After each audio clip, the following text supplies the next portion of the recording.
Hey guys, tonight we begin with the final days of Queen Elizabeth I, the last Tudor monarch and one of England's most iconic rulers. She led her country through an age of flourishing art, decisive victories, and the forging of empire. But behind the crown and power was a woman whose death remains one of history's most enigmatic royal endings. So before you get comfortable, take a moment to like the video and subscribe, but only if you genuinely enjoy what I do here. And let me know in the comments where you're tuning in from and what time it is for you. It's always fascinating to see who's joining us from around the world. Now dim the lights, maybe turn on a fan for that soft background hum, and let's ease into tonight's journey together. By the winter of 1602, Elizabethan was approaching her 70th year, an age few reached in Tudor England. Her skin, once powdered into porcelain perfection, had begun to betray the fragility beneath. Her brilliant auburn wigs, once symbols of youthful power, now sat atop a body weathered by nearly half a century of rule. For 44 years, she had reigned alone. She had outlived rivals, buried suitors, and silenced every threat that rose against her. But now the iron will that had defined the queen was beginning to crack.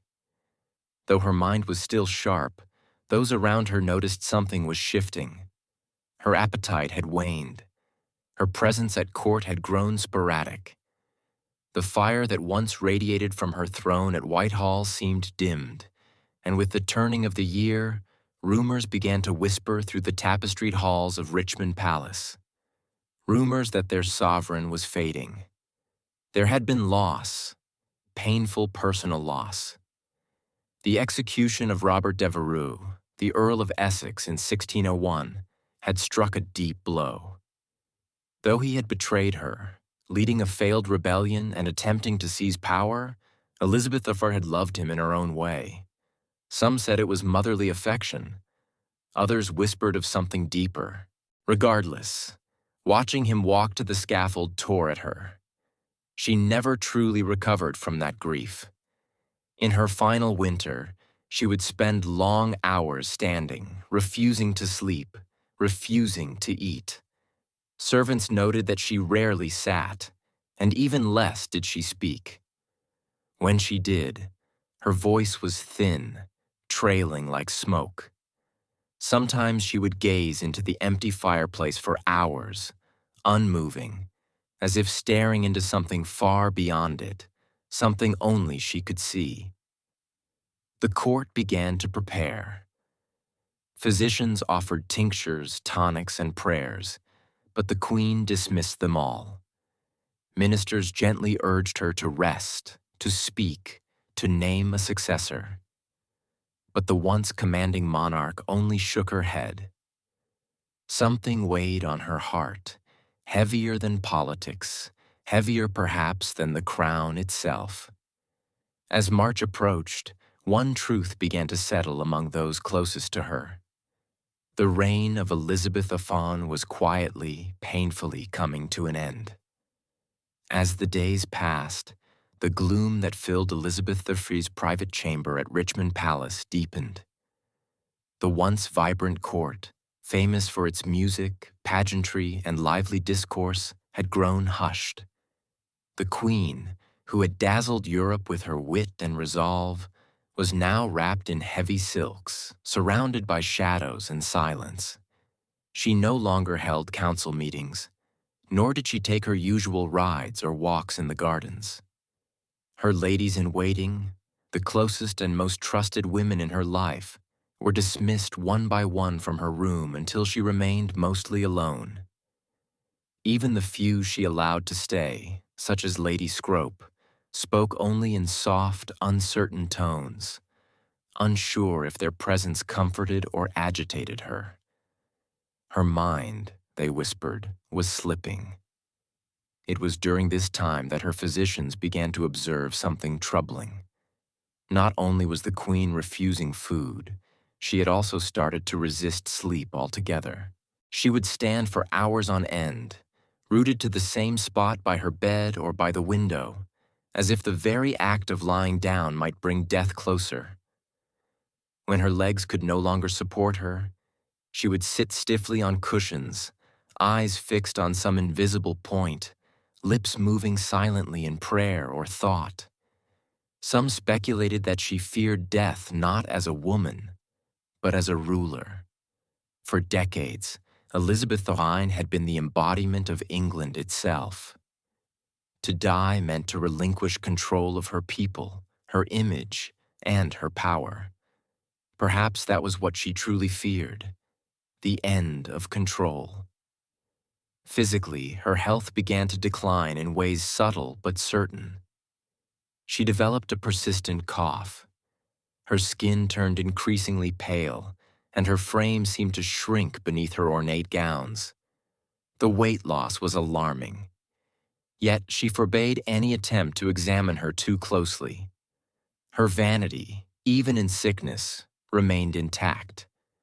And through it all, one question loomed in every courtier's mind, but was rarely voiced aloud. Was this simply old age catching up to the Queen, or was something hidden festering beneath the surface? The answer, for now, remained locked behind her lips. Lips that once commanded empires now barely moved at all. To understand the weight pressing down on Elizabethan in her final weeks, one must look not only at her body, but at her heart, and more precisely at the ghost that haunted it, Robert Devereux, the Earl of Essex. Their relationship had been volatile. Essex was dashing, ambitious, and impulsive. He flattered her, defied her, then begged for forgiveness, only to betray her again. In him, Elizabethan saw both potential and peril. Despite his arrogance, she had favored him, elevating him to great influence within her court. But in time, his ambition turned dangerous. In 1601, he launched a coup, a desperate, ill-conceived rebellion to seize power. She had no choice. The crown could not tolerate treason, no matter how charming the traitor. Elizabeth signed the death warrant herself. And when he was beheaded in the Tower of London, something inside her unraveled. From that moment forward, witnesses say the Queen began to change. It wasn't just sadness. It was as if a deep, corrosive guilt had lodged itself in her soul. Some claimed she carried a locket containing his portrait. Others swore she muttered his name in the dead of night. Whether these tales were true or the invention of romantic courtiers, the effect was undeniable. The Queen, who had once seemed untouchable, now appeared human and deeply wounded. Grief in that age was poorly understood. What we now recognize as depression might have been seen as melancholia, a spiritual imbalance rather than an emotional one. But those around her saw it clearly. Her eyes had dulled. Her laughter ceased. Her energy faded. The courtiers who had once competed for her affection now stepped more cautiously. They feared her moods, unsure how far her sorrow might drag her down. She stopped composing letters. She stopped approving documents. She even stopped attending chapel, a sign more shocking than any given her deeply Protestant faith. And perhaps most telling of all, she refused music. Elizabeth I had adored music all her life. She had sung, played instruments, and surrounded herself with composers and poets. Now she asked for silence. The Queen's heart, it seemed, had broken long before her body followed. As March of 1603 drew near, the decline of Elizabeth the Fawn was no longer hidden. What began as grief and withdrawal was now a public spectacle. Her slow, tragic unraveling witnessed by nobles, courtiers, and servants alike. The once commanding sovereign, who had outwitted kings and silenced dissenters, now seemed adrift within her own palace. She would not speak of her condition.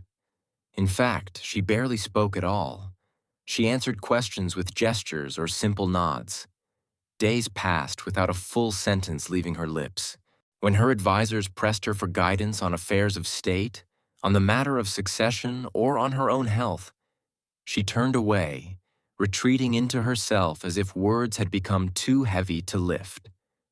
Physicians, summoned in increasing urgency, debated her symptoms.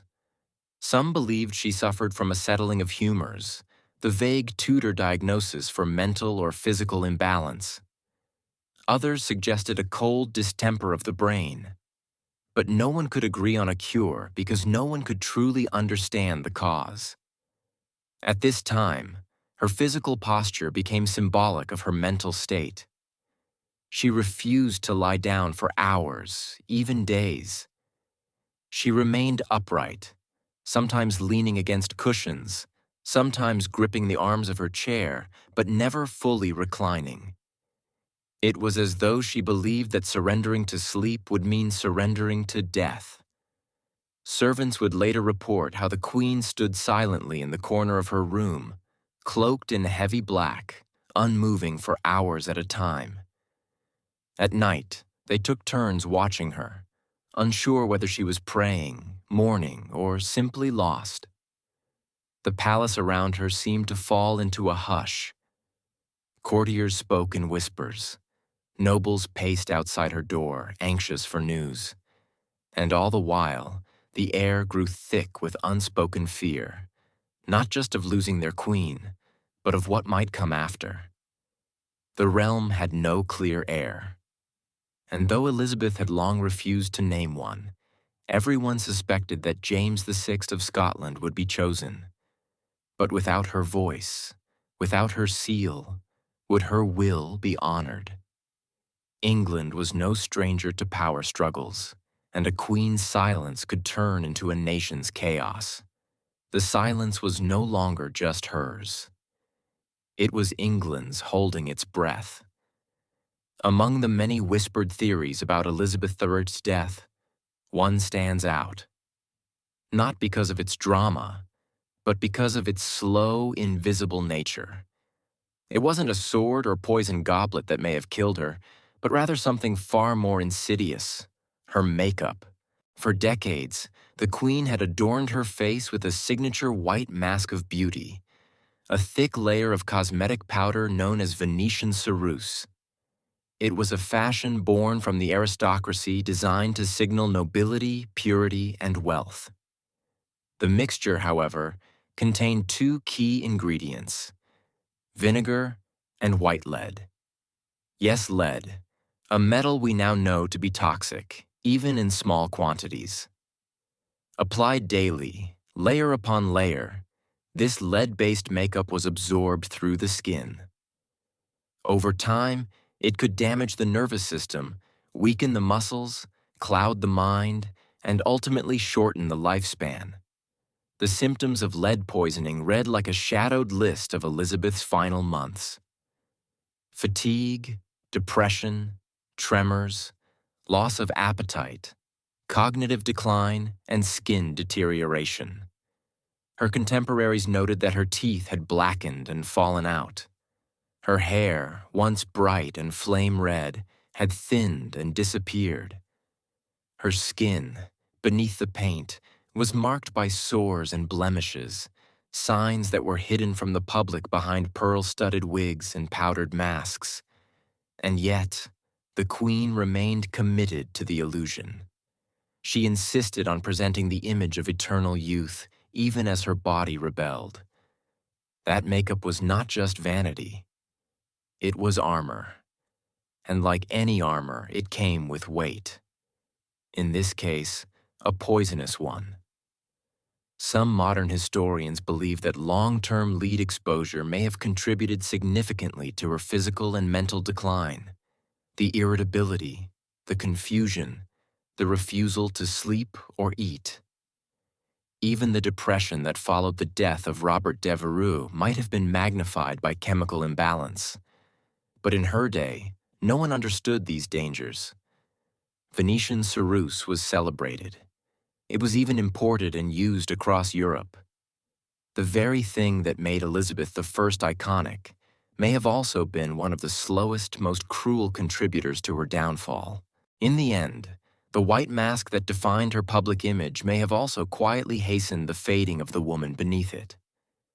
By the second week of March 1603, the condition of Elizabeth I had become undeniable. Her courtiers now moved with urgency, though careful not to show panic. The queen had stopped eating entirely. Her body, already thin, seemed to retreat into itself, her bones visible beneath the ornate fabrics that once projected power and grace. She was wasting away. And yet, no one could give her illness a name. Tudor medicine had no clear diagnostic tools. There were no thermometers, no microscopes, no concept of infection as we know it. Illness was a matter of humors, blood, phlegm, yellow bile, and black bile. If those were imbalanced, disease followed. Treatments involved bleeding, herbal poultices, or purging the system. And yet none of these worked because no one truly understood what was happening inside the queen. Modern scholars have suggested that she may have succumbed to pneumonia. The cold air in Richmond Palace, mixed with long hours of standing and fasting, may have led to a lung infection. A persistent cough, chills, and a slow slide into delirium align with such a theory. And without antibiotics, even a mild case of pneumonia was potentially fatal. Others speculate blood poisoning, possibly due to abscessed teeth or infected sores under her cosmetics. Dental hygiene was poor, and Elizabeth had already lost several teeth. Infections in the mouth, if left untreated, could enter the bloodstream, a deadly condition known today as septicemia. But none of these possibilities could be confirmed in her time. And so her physicians guessed. They used herbal tonics, tried warm compresses, and prayed. But Elizabeth would have none of it. She rejected all medicine. She would not allow incisions nor bleedings. She even refused to undress completely, guarding her modesty to the very end. And through it all, she said almost nothing. The silence around her became part of the illness. Her servants tiptoed. Her ladies wept in private. Her ministers watched helpless as the one figure who had dominated their lives for decades began to vanish. Not in a blaze, but like a candle slowly dying in its holder. No one could help her. No one even knew what to call it. And so they simply waited for the end, or a miracle. Though her body was failing, it wasn't illness alone that burdened Elizabeth I. It was the immense, inescapable weight of rule. For over 4 decades, she had stood as the embodiment of England. Her crown was not just a symbol of power, it was a living thing, fed by every decision she made, every speech she delivered, and every threat she outwitted. But now, in the stillness of her chamber, that crown sat heavy and unclaimed. And the question of what came next loomed over the dying queen like a storm. Elizabeth had no children, no direct heir. The Tudor line, so fiercely defended and glorified, was ending with her. And though she had maintained a lifetime of political control, she had long resisted naming a successor. Why? Perhaps because naming one meant acknowledging her own mortality, something she had stubbornly refused to do. The most obvious candidate was James VI of Scotland, son of Mary, Queen of Scots, whom Elizabeth had executed decades prior. He was male, Protestant, and had a legitimate claim through his great-grandmother Margaret Tudor. But his rise to the English throne would not be simple. Factions existed. Old grudges remained. Catholic claimants still lurked in the shadows. As the Queen's strength faded, pressure mounted on her to make a formal declaration. Ministers, especially Robert Cecil, the Secretary of State, pressed gently but firmly. England could not be left rudderless. Civil war was not a memory so distant as to be forgotten. And in a world where monarchs ruled by divine right, the death of a queen without clear succession was a recipe for chaos. But Elizabeth remained silent. Some say she gestured when asked if James should be king. Perhaps a subtle nod, perhaps nothing at all.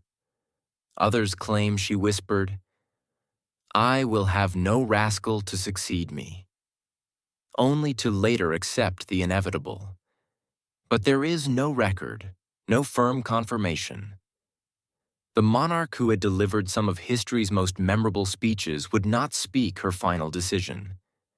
It is possible that in her mind, acknowledging a successor was equal to surrendering, to admitting that her story, her dynasty, and her era were truly coming to a close. And perhaps that was more painful than death itself. As March drew on and the hours grew colder, those attending Elizabeth the Wife faced a peculiar and increasingly disturbing reality. The Queen refused to sleep, not occasionally, but entirely. Days and nights blended into one endless vigil as she remained seated or standing in her chamber, eyes distant, spirit detached. To many, it seemed that the Queen was terrified not of death, but of what lay between her and death: rest.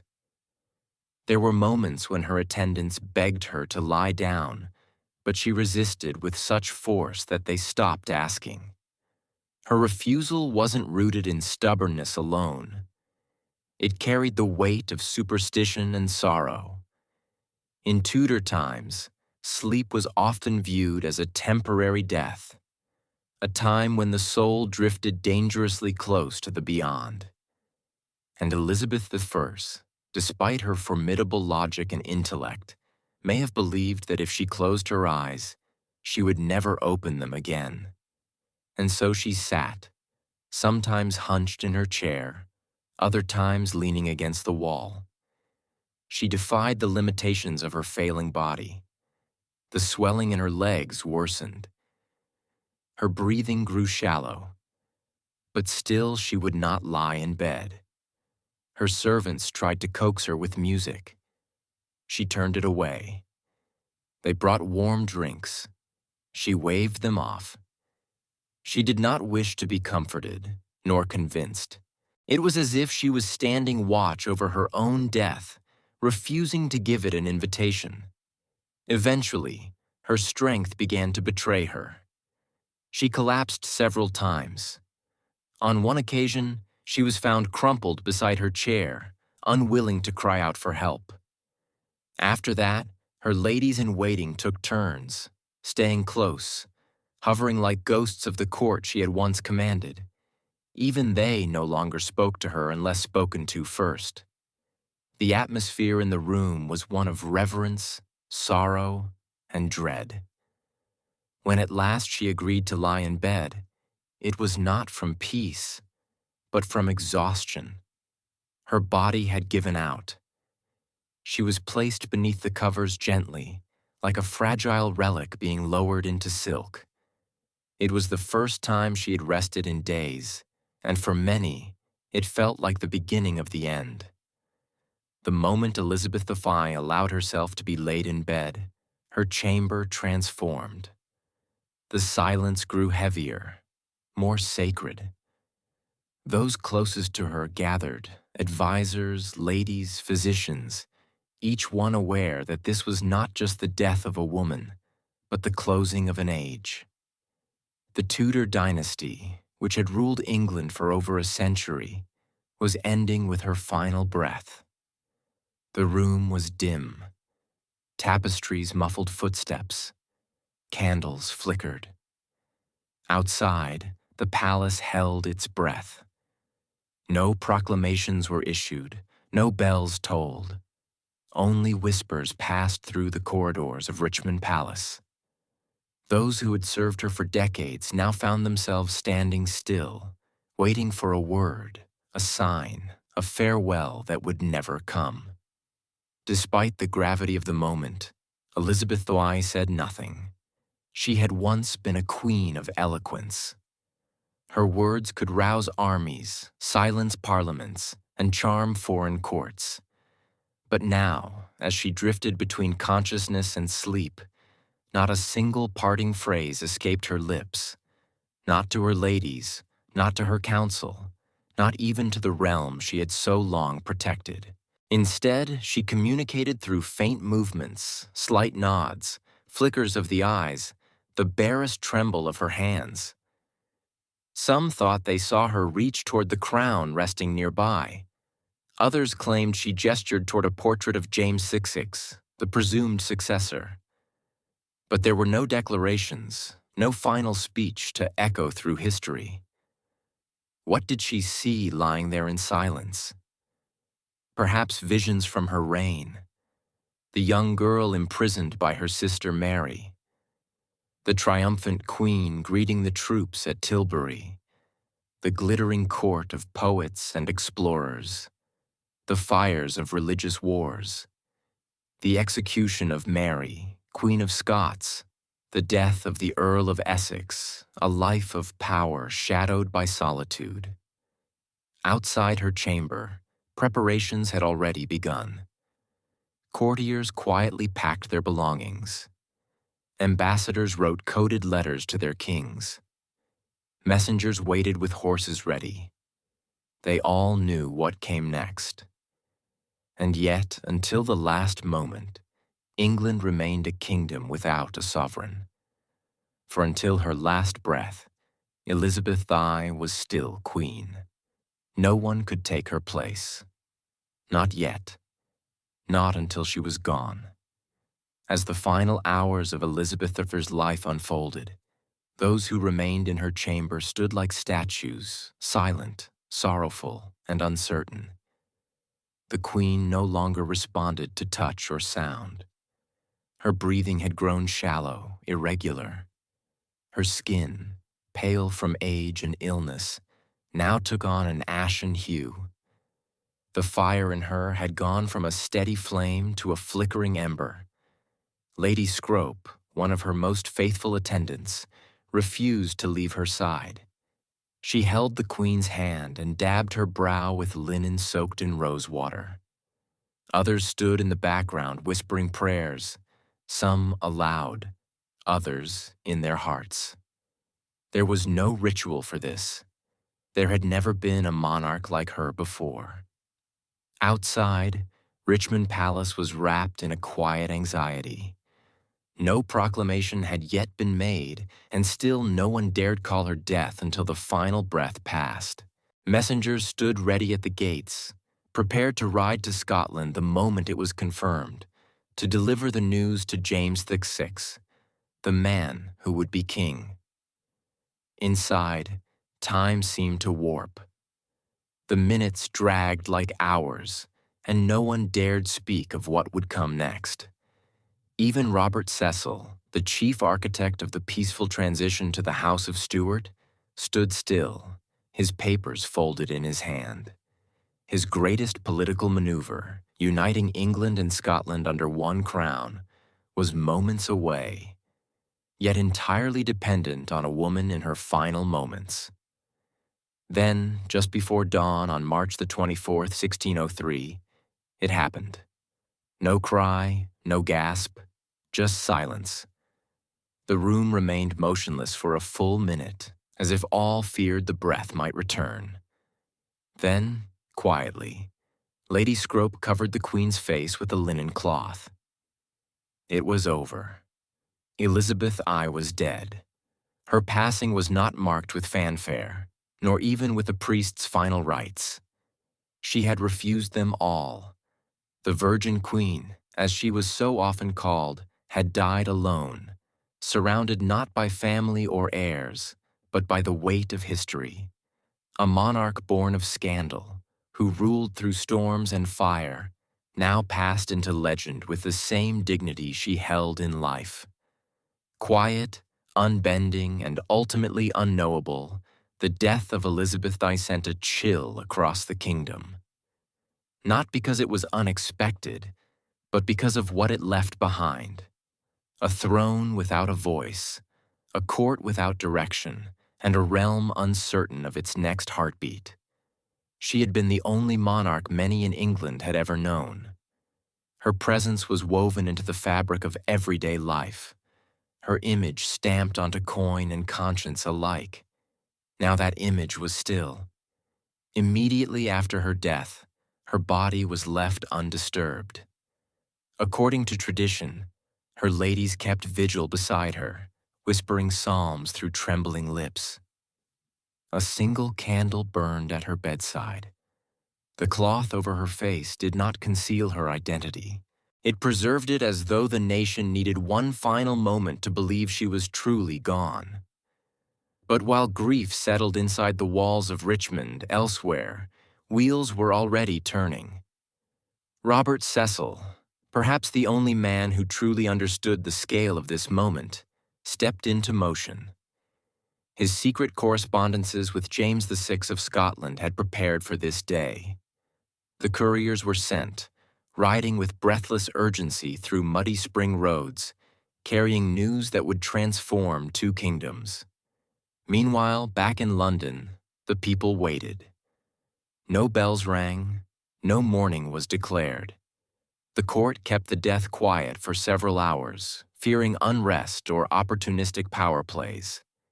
But word eventually seeped out, first through servants, then to merchants and clergy. The Queen was gone, and with her so too went the Tudor. There was no child, no sibling, no cousin raised at her side to step into her place. Elizabeth had left behind no personal heir, only the political hope that her choice, unspoken but widely assumed, would be honored. The Privy Council met in hushed tones. The moment was fragile. A kingdom needed direction and fast. The fear of factionalism, of Catholic uprisings, of foreign meddling. All these haunted their thoughts. The bloodshed of past successions loomed like a shadow. Yet the Queen's long silence had not stopped her government from preparing. Within hours of her death, the Council declared that James VI of Scotland would become James I of England. A new dynasty began. But even as the nation turned toward the future, it did so in mourning for the woman who had shaped an age and left behind a silence no crown could fill. After the Council announced the succession of James VI, now James I of England, the focus shifted to the care of the Queen's body. Elizabeth I, who had guarded her image with almost obsessive control throughout her reign, could no longer maintain the illusion. The mask she had worn, both literal and symbolic, was beginning to fall away. In life, she had been meticulous about appearances. She rarely allowed herself to be seen without her full regalia, the white lead makeup, the elaborate gowns, the fiery wigs. Even in her final days, she kept her chamber darkened and denied most visitors. Vanity, yes, but also power. To appear weak was to risk everything in a court filled with ambition and knives. Now, in death, her body told a different story. As her ladies gently prepared her for burial, they began to see what had long been hidden beneath layers of silk and powder. Her skin bore the signs of age and illness, bruising, lesions, and the pale, unnatural hue from years of toxic cosmetics. Her hands, once adorned with rings and scepters, were thin and bony. Her hair, what little remained, had turned wispy and white. There was no denying it. Elizabeth I had been dying long before she allowed anyone to see it. And yet in death, there was something profound about her humanity. She was no longer Gloriana, the Virgin Queen, or the untouchable monarch on coins and canvases. She was a woman who had carried a kingdom on her back for 4 decades and paid the price with her body. No embalming was done immediately. The tradition at the time was to delay the burial to allow time for national mourning and for proper ceremony. Her body lay in state, dressed one final time in royal robes, crown placed above her brow, orb and scepter at her side. For all the imperfections now visible, her people still came to pay respects not just to the queen she had been, but to the person she had become. A woman of contradictions, powerful and alone, brilliant and burdened, fierce and fragile. The mask had slipped away, but what remained was not less regal, only more real. On April the 28th, 1603, more than a month after her death, the body of Elizabeth I was finally laid to rest. The delay had not been caused by negligence, but by reverence. England had lost its longest reigning monarch to date, and such a passing demanded a ceremony that would match the magnitude of her legacy. Her funeral procession began at Whitehall and moved slowly toward Westminster Abbey. The streets of London were lined with mourners, nobles, clergy, commoners. Thousands of faces turned toward the carriage that bore their queen one final time. Some wept, others stood in solemn silence. There were no cheers, no songs, only the tolling of bells and the shuffle of boots on stone. The coffin was draped in velvet and borne upon a massive hearse drawn by 4 horses. Above it sat an effigy of Elizabeth I, dressed in state robes with crown, orb, and scepter, eyes open, face serene, as if still watching over her people. The image was so lifelike that many believed it to be her real body, propped upright in death. Behind the hearse marched an honor guard followed by the nobles of her court, members of parliament, and ambassadors from foreign nations. Each step echoed the weight of transition. A queen was being buried, but an entire era was being mourned. At Westminster Abbey, she was interred in the vault beside her half-sister, Mary Thafai, a symbolic reunion between 2 queens once bitterly divided by religion and rivalry. On the tomb, the inscription reads, "Partners in throne and grave, here rest we 2 sisters, Elizabeth and Mary, in the hope of one resurrection."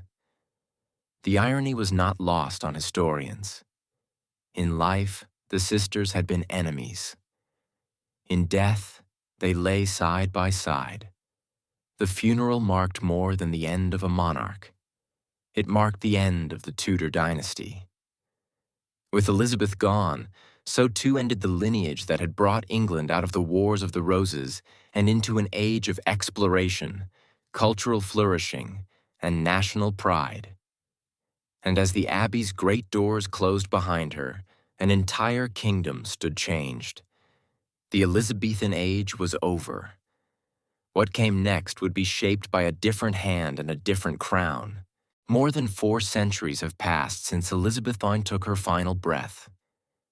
And yet the mystery surrounding her death remains. Unlike monarchs who died in battle or by clear illness, Elizabeth's decline was veiled in silence, secrecy, and contradictions.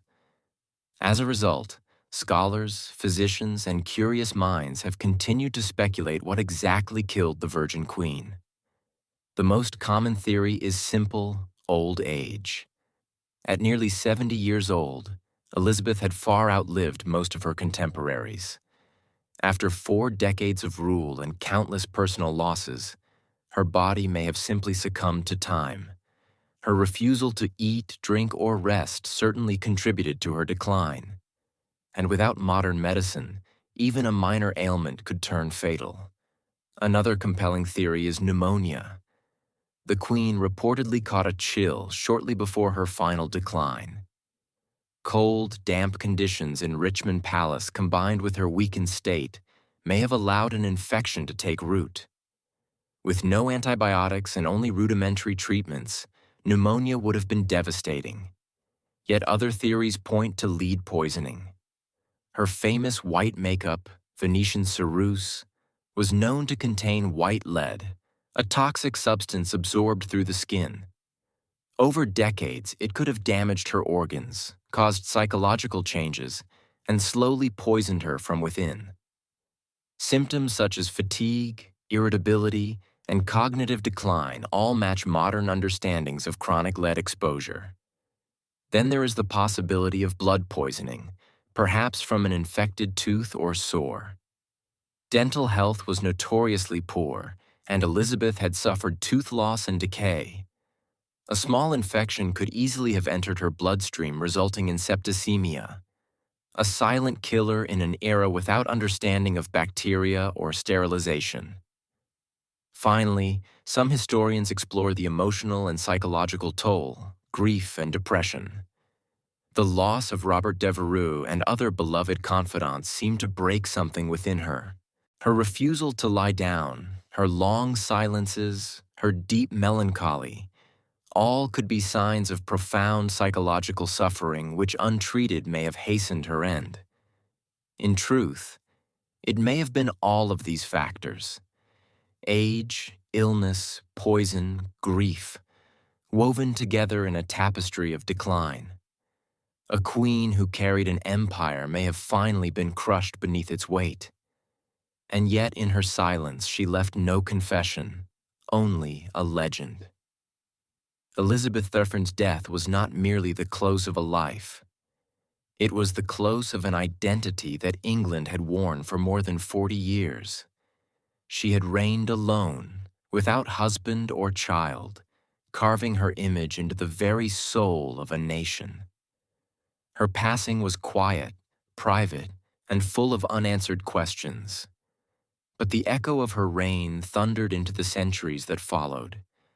The country she left behind was vastly different from the one she inherited.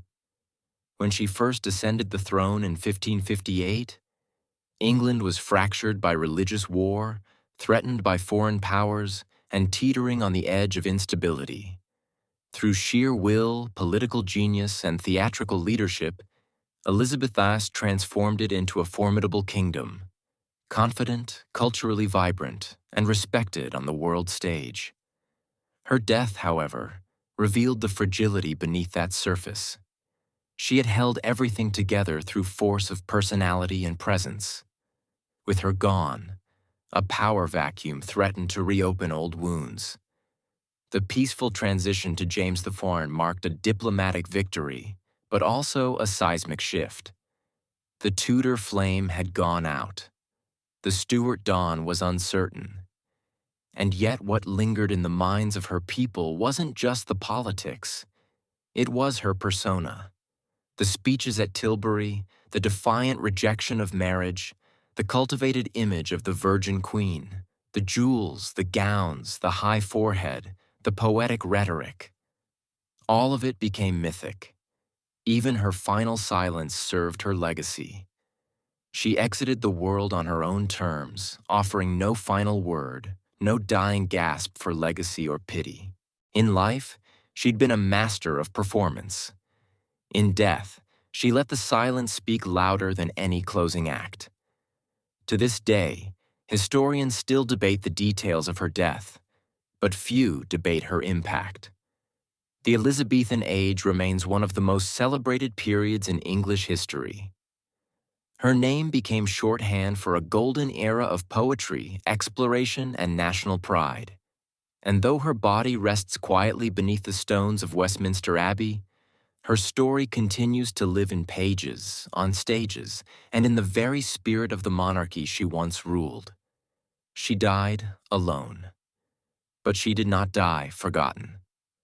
Long before chocolate bars lined grocery store shelves and hot cocoa warmed winter hands, cacao was something entirely different.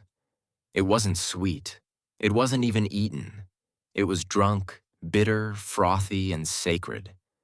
And for the ancient peoples of Mesoamerica, this strange, powerful bean held more than flavor. It held meaning. Our story begins over 3,000 years ago, deep in the tropical rainforests of what is now southern Mexico. The Olmec, considered one of the first complex civilizations in the Americas, were likely the earliest people to cultivate the cacao tree. Though much of their history is shrouded in mystery, archaeologists believe they used cacao in rituals, and possibly as a ceremonial drink consumed by elite leaders or shamans. It was no ordinary refreshment. It was a vessel for spiritual power. But it was with the Maya civilization that cacao truly became a divine gift. The Maya, whose empire spanned much of Central America from around 250 to 900 CE, worshipped cacao as a sacred plant bestowed by the gods. According to their mythology, cacao was a gift from the gods of creation, part of the very foundation of human life. The Popol Vuh, a sacred Maya text, describes the gods forming humans from maize and cacao, binding them to the natural world. Cacao was reserved for important moments. Priests offered it during religious ceremonies. Nobles drank it during elaborate feasts. It was believed to invigorate the spirit and open a gateway to the divine. Served cold and mixed with chili, spices, or cornmeal, the cacao drink was rich, intense, and energizing. Often it was poured from vessel to vessel to create a frothy foam, a sign of prestige and quality. But cacao's value went even deeper than ritual. Maya markets used cacao beans as currency. A few beans could buy a tamale. 100 could buy a turkey. People stored them like money, traded them, and even made counterfeit versions from clay. To the Maya, chocolate wasn't a treat. It was life, power, wealth, and worship all in one. It was the drink of the gods, flowing through the veins of kings and priests. And its bitter, intoxicating taste marked the beginning of one of the most remarkable culinary journeys in human history. Among the Maya, cacao was more than a beverage. It was a living symbol of divine order woven into the very fabric of daily life and cosmic belief. This small, bitter bean from the jungle was thought to be a sacred substance capable of connecting mortals to the gods, the earth, and the afterlife. In every major Maya city from Tikal to Copan, cacao was present at the most important moments of life. When rulers were crowned, cacao was poured. When marriages were sealed, it was drunk by both bride and groom. And when the dead were laid to rest, vessels of cacao accompanied them into the tomb, offerings meant to nourish their souls in the next world. Cacao was commonly consumed during religious ceremonies, often by the priestly and elite classes. These drinks were not sweet, nor were they taken casually. They were blended with chili peppers, maize, vanilla, and sometimes even blood. A powerful combination intended to invigorate the spirit and induce visions. It was believed that drinking cacao could bring one closer to the divine, opening the mind to prophecy or sacred insight. The Maya also believed cacao trees were sacred. Their curved branches and brightly colored pods symbolized life, fertility, and abundance. In art, cacao often appeared alongside gods and ancestral spirits. On painted ceramics and carved stelae, you can see scenes of kings offering cacao to deities or gods themselves emerging from the pods as if born of divine fruit. But cacao's role extended beyond religion. It was a staple of the social and economic world. Hosting a guest, you served cacao. Negotiating peace, you drank cacao together. For the Maya, to share cacao was to recognize shared humanity, an unspoken contract of trust, respect, and elevated purpose. Even in the homes of the wealthy, cacao drinking was ceremonial. Special vessels were used, beautifully painted cups, often marked with glyphs identifying the owner and the specific purpose of the drink. These weren't just dishes. They were heirlooms crafted with care and reverence. The reverence for cacao shaped the Maya identity. It was not just consumed. It was celebrated, revered, and trusted as a bridge between realms. In a world ruled by ritual and cosmic cycles, cacao was the drink that kept the universe in balance. Centuries after the Maya, another mighty civilization would rise and elevate cacao even further. The Aztecs. By the time Hernán Cortés and the Spanish conquistadors arrived in the early 1500s, cacao was not just a spiritual symbol or luxury item in the Aztec Empire. It was an institution used as money, medicine, and a royal indulgence. The Aztecs didn't grow cacao in the cool, dry climate of their capital, Tenochtitlan. Instead, they acquired it through trade or tribute. Conquered provinces in warmer southern regions were required to send cacao beans as payment to the imperial center. Tons of beans flowed into the empire's coffers, stored in granaries like modern banks. Each bean had value. A small rabbit could cost 10 beans. A turkey hen might cost 100. Servants were paid in cacao. Debts were settled with it. To counterfeit a cacao bean, to hollow one out and fill it with dirt, was a serious crime. In Aztec society, cacao was as valuable as gold. But its worth went beyond economics. Cacao, known as xocolotl, was revered as a warrior's drink. It was consumed by nobles, priests, and military leaders, never by commoners. Prepared with water, chili, and sometimes maize, it was believed to energize the body and sharpen the mind before battle. Emperor Moctezuma II is said to have consumed as many as 50 cups a day, believing it to be an aphrodisiac and a source of strength. Cacao was also a key element in religious ceremonies. Offerings were made to deities like Quetzalcoatl, the feathered serpent god who, according to legend, gave cacao to humanity after stealing it from paradise.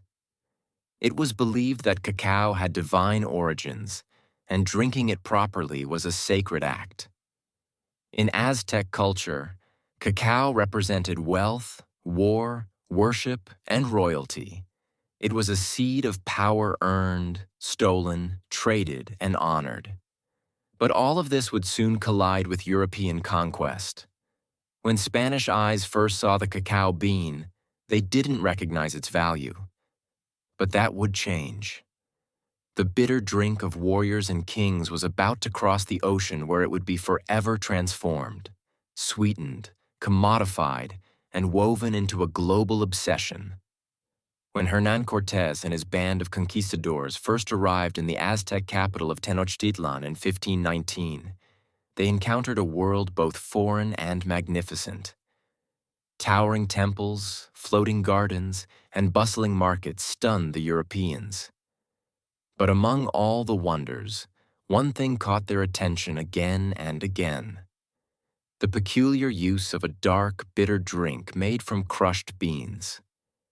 The Spanish watched as Moctezuma II was served cup after cup of xocolotl in golden vessels. They observed warriors, nobles, and priests treating the substance with reverence. At first, they found it unpleasant, strange, unsweetened, spicy. Some even called it unpalatable. But they also noticed something else: the energy it seemed to grant, the alertness it sparked, and the symbolic power it carried in every corner of Aztec life. Once the conquest was complete and the empire fell, Cortés brought more than gold and silver back to Spain. He brought cacao beans. He brought the knowledge of how to grind, mix, and drink them. And with that, chocolate entered Europe. At first, it remained a curiosity of the Spanish court, an exotic treasure of the New World. Monasteries began to prepare it in the traditional way for nobles and royals only. But the European palate was different. Over time, the chili and maize were replaced with something new: sugar. Sugar changed everything. The addition of sweeteners to the bitter cacao drink sparked a culinary revolution. Suddenly, what had been a sacred, spicy brew of warriors became a sweet indulgence, something seductive, luxurious, and deeply fashionable. In Spain and soon across Europe, chocolate was no longer a tool of ritual or tribute. It became a marker of wealth and sophistication. Aristocrats sipped it at salons. Royalty demanded it at their tables. It was still prepared as a drink, usually hot, but the flavor had softened. The rituals were replaced with recipes. The power once tied to gods and warriors now belonged to European elite. But even as chocolate delighted the palates of kings and queens, it carried a new bitterness, one not from taste, but from the human cost. To feed Europe's growing hunger for cacao and sugar, colonial plantations expanded. And behind them, a new system of exploitation and slavery would begin. The drink of the gods had entered a new world, and it would never be the same. By the 17th century, chocolate had evolved from a sacred Mesoamerican ritual to a fashionable European delicacy. But behind this sweet transformation lay a growing darkness. The union of cacao and sugar, a pairing that delighted European palates, also became one of the driving forces behind one of history's most brutal systems, the transatlantic slave trade. As European demand for chocolate grew, so did the need for raw cacao. The lush equatorial regions of South America, Central America, and the Caribbean offered the perfect climate to grow the cacao tree. But harvesting it was labor-intensive. Cacao pods had to be picked by hand, split open, and the beans fermented, dried, and roasted. The same was true for sugarcane, another demanding crop. To maximize profit, colonial powers turned to slavery. The Portuguese, Spanish, French, Dutch, and British all participated in building plantation economies fueled by enslaved labor. Millions of Africans were captured, shipped across the Atlantic, and forced to work under brutal conditions on plantations in Brazil, the Caribbean, and later West Africa. Many would spend their lives cultivating cacao and sugar, never tasting the sweet confections their labor created. The human cost was staggering. In the pursuit of chocolate and sugar, families were torn apart, cultures were erased, and entire generations suffered. Yet in the drawing rooms of London, Paris, and Madrid, aristocrats sipped hot chocolate unaware or uninterested in the lives behind the beans. The commodification of cacao marked a turning point. It was no longer a sacred offering. It was a global product, something to be traded, taxed, and turned into profit. And as the industrial age approached, the demand would only grow. What began as a spiritual drink crafted with reverence and ceremony had now become entangled in empire and exploitation. The taste that had once symbolized divine connection now left a bitter residue, one of blood, suffering, and systemic injustice. Yet the allure of chocolate only deepened. Its association with luxury, love, and pleasure grew stronger. While its history of labor and suffering was quietly buried beneath layers of sugar and cream, the story of chocolate's rise was no longer just about flavor or ritual. It was about power, profit, and the people sacrificed along the way. For centuries, chocolate remained a liquid luxury, served in royal courts and elegant salons. But as Europe entered the Industrial Revolution, chocolate was about to undergo another transformation, one that would forever change its form, its audience, and its place in the world. The early 1800s saw a wave of invention. Mechanization and mass production were reshaping everything from textiles to food. And in 1828, a Dutch chemist named Coenraad Johannes van Houten developed a revolutionary process. Using a hydraulic press, He extracted much of the natural fat, the cacao butter, from roasted cacao beans. What remained was a dry cake, which could be ground into a fine powder. This powder dissolved more easily in water and could be blended with sugar more smoothly, making chocolate cheaper, lighter, and easier to produce. This invention gave birth to what we now call Dutch cocoa, and it paved the way for solid chocolate. In 1847, the British company Fry and Sons took things a step further. By combining cacao powder, cacao butter, and sugar, they created the world's first modern chocolate bar. A smooth, moldable, and portable version of what had always been a drink. For the first time, chocolate could be held in the hand, not just sipped from a cup. Then came the Swiss. In the 1870s, Daniel Peter introduced milk chocolate by adding condensed milk to the mixture, creating a creamier, sweeter version of the classic bar. His friend and rival, Rodolphe Lindt, invented the conching machine, which slowly churned chocolate for hours, refining its texture and giving it the silky smoothness we now associate with high-quality chocolate. These innovations turned chocolate from a luxury into a mass-market product. With lower prices and improved texture, chocolate was no longer reserved for royalty. It entered shops, factories, and lunchboxes across Europe and soon after the United States. Companies like Cadbury, Nestle, and Hershey industrialized chocolate on a scale never seen before. Packaging became colorful and playful. Advertising emphasized joy, indulgence, and childhood wonder. But in making chocolate sweet, accessible, and solid, something of its origin was forgotten. The divine drink of gods had become a snack. Delicious, yes, but stripped of its ancient power and ritual. Still, a new chapter had begun, one where chocolate would become beloved worldwide. By the dawn of the 20th century, chocolate had taken root across the globe, not just as a delicacy, but as an industry.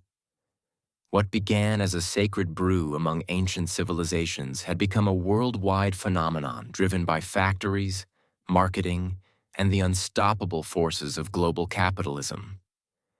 In the United States, chocolate took a uniquely American turn with Milton Hershey.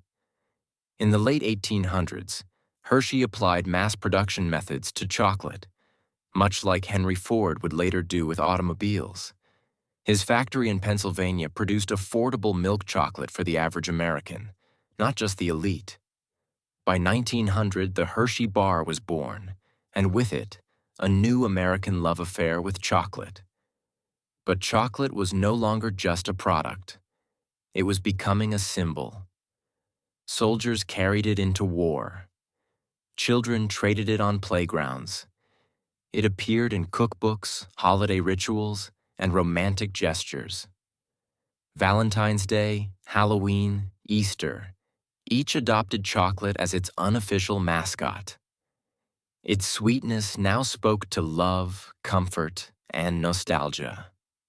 Meanwhile, international companies expanded cacao cultivation to meet demand.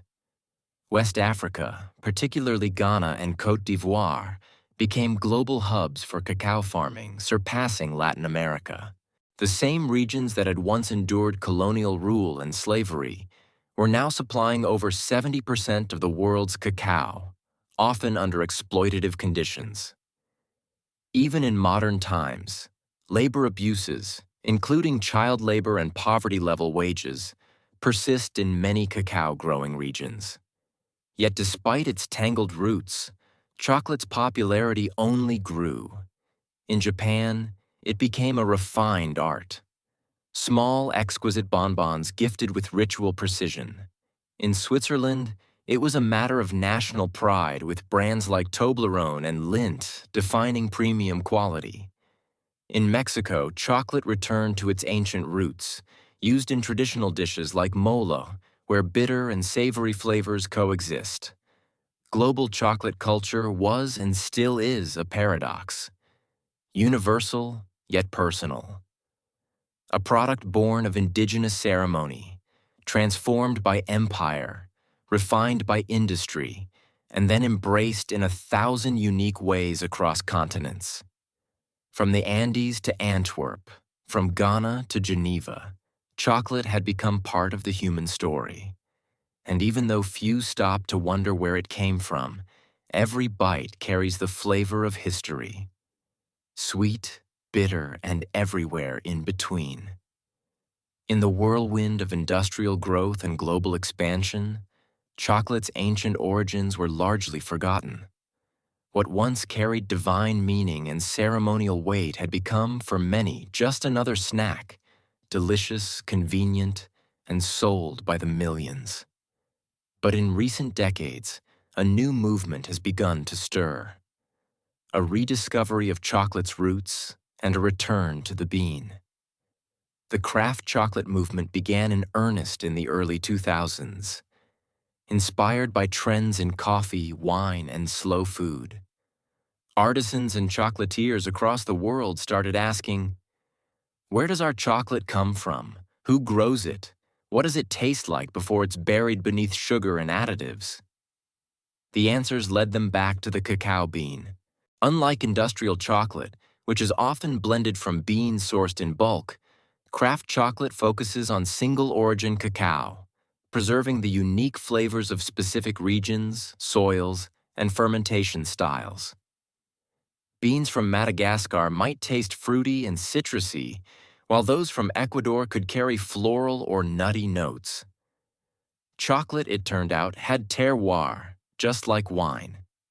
This reawakening wasn't just about flavor, it was also about ethics. With greater awareness came concern over how cacao is produced. Documentaries and investigations revealed ongoing labor abuses, including child labor and unfair wages on cacao farms. In response, many craft chocolate makers began working directly with farmers, paying premium prices for high-quality, ethically grown beans. Labels like Fair Trade, Direct Trade, and Rainforest Alliance emerged, each striving to create a more just and sustainable supply chain. Meanwhile, chefs and food historians began reviving ancient Mesoamerican uses of cacao. In parts of Mexico and Guatemala, traditional drinks made with cacao, chili, and maize regained popularity. Indigenous communities shared recipes passed down for generations, reminding the world that chocolate was not invented in a factory, but in a forest. Museums, books, and culinary tours followed. People began to see chocolate not just as candy, but as culture, rich in heritage, struggle, and story. The world had changed chocolate, but chocolate in its essence had never changed. It was still the fruit of a tree grown by hand, prepared with care and shared with meaning. And for those who cared to listen, chocolate once again began to speak, not just in sweetness, but in memory. Today, chocolate is everywhere. At celebrations, in vending machines, inside pastries and gourmet kitchens alike. It's a symbol of love, luxury, and comfort. But beneath its creamy surface lies a history that's anything but simple. It's a story of gods and empires, of joy and exploitation, of ritual and reinvention. Chocolate, perhaps more than any other food, is a mirror held up to civilization itself. From the sacred ceremonies of the Maya to the bitter brews of Aztec warriors. From the hands of enslaved laborers on colonial plantations to the gilded salons of European nobility. From wartime rations to Valentine's Day traditions, chocolate has journeyed alongside humanity, reshaping itself at every turn. Its legacy is layered. On one side, chocolate represents ingenuity, resilience, and cultural fusion. It is the perfect example of how ingredients from one continent can meet techniques from another to create something entirely new. It has inspired poetry, science, and innovation, from the chemistry of tempering to the artistry of flavor balancing. On the other side, it holds a shadow. Much of the modern chocolate industry still depends on the labor of impoverished farmers, many of whom have never tasted the chocolate bars their beans help produce. Despite awareness campaigns and ethical certifications, problems like deforestation, underpayment, and child labor remain ongoing concerns in the cacao supply chain. Chocolate is also a story of forgotten voices. The indigenous peoples who first revered cacao saw it as sacred. Their traditions, silenced by colonization, are only now being rediscovered and their contributions acknowledged. Each time we bite into a truffle or sip a cup of hot cocoa, we engage, knowingly or not, with that deep and often painful history. And yet, for all its contradictions, chocolate continues to unite people across languages, borders, and beliefs. It brings joy, it comforts, it celebrates, it endures. Perhaps that is chocolate's greatest legacy, not just its flavor, but its ability to evolve, to adapt, and to survive the rise and fall of civilizations. From ritual to recipe, from seed to symbol, chocolate has always meant more than it seemed. It is in the end not just a treat, but a story, one that even now we are still writing. In the early decades of the 19th century, the United States was a young and growing nation, restless in its ambitions. Its population was surging, and white settlers were pushing outward, hungry for farmland, gold, and opportunity. To many, the promise of the American frontier was a divine right. But to fulfill that dream, they looked westward, not into wilderness as they imagined, but into lands already deeply rooted in memory, culture, and life. Those lands belonged to Native American nations. Among the most prominent were the Cherokee, Creek, Choctaw, Chickasaw, and Seminole, tribes with sophisticated political systems, written languages, newspapers, and schools. These were not scattered bands of nomads. They were sovereign communities, many of which had long tried to coexist with the United States on legal and diplomatic terms. The Cherokee Nation in particular had adopted numerous elements of American society in hopes of preserving their autonomy. They drafted a constitution modeled after that of the U.S., practiced agriculture, and many converted to Christianity. They even published a bilingual newspaper. They even sent delegates to Washington. But to white settlers and politicians, assimilation was never enough. What they wanted was the land. Georgia, Alabama, Mississippi, and other southern states began encroaching more aggressively into native territories. They passed laws invalidating tribal governance, nullifying native property rights, and pressuring the federal government to act. The discovery of gold in northern Georgia only heightened the urgency. The land, they argued, was too valuable to remain in native hands. President Andrew Jackson, a former general and staunch advocate for removal, stepped forward with a solution. Clear the east of native nations entirely. Relocate them beyond the Mississippi River to a place where they would no longer obstruct the march of cotton plantations and white settlement. This was not merely policy. It was ideology. Manifest destiny, though not yet named, pulsed through the veins of the American project. The belief that white Americans were destined to expand from coast to coast came at the expense of anyone in their way. And in the 1830s, that meant entire nations of people. Thus, the stage was set not for progress, but for one of the most sorrowful and shameful journeys in American history, the Trail of Tears. On May 28, 1830, President Andrew Jackson signed into law the Indian Removal Act, legislation that would forever alter the lives of tens of thousands of Native Americans. Though cloaked in the language of fairness and voluntary exchange, the act marked the beginning of a calculated and relentless campaign to remove Native tribes from their ancestral homelands in the southeastern United States. The act authorized the president to negotiate treaties with Native nations, exchanging their lands east of the Mississippi River for territory in what was then called Indian Territory, an expanse of land that would later become Oklahoma.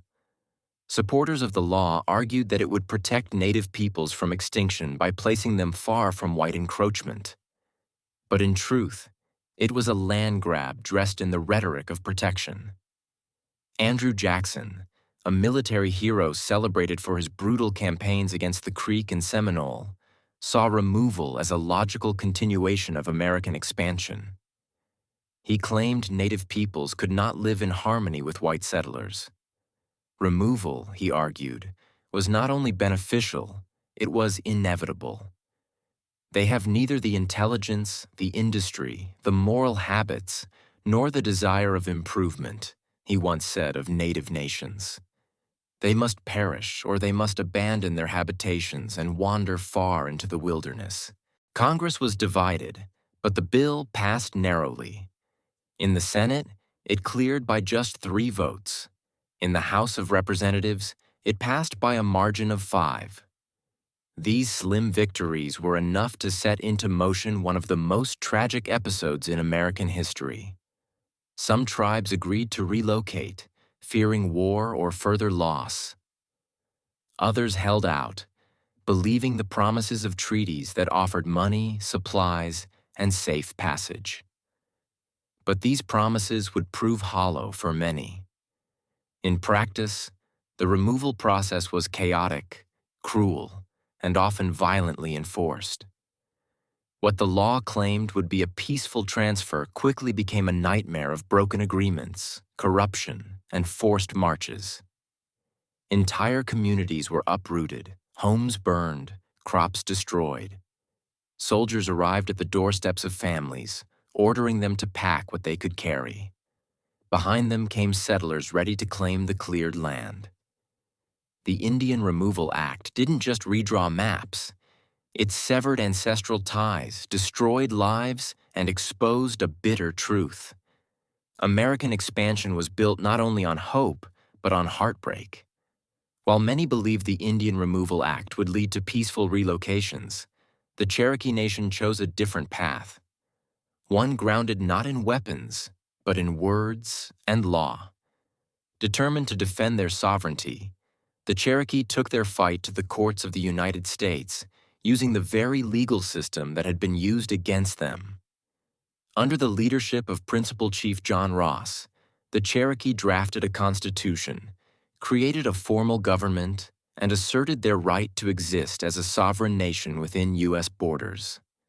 They believed that by proving their civilization and political structure mirrored that of the American Republic, they could protect their territory. Their resistance culminated in 2 landmark Supreme Court cases.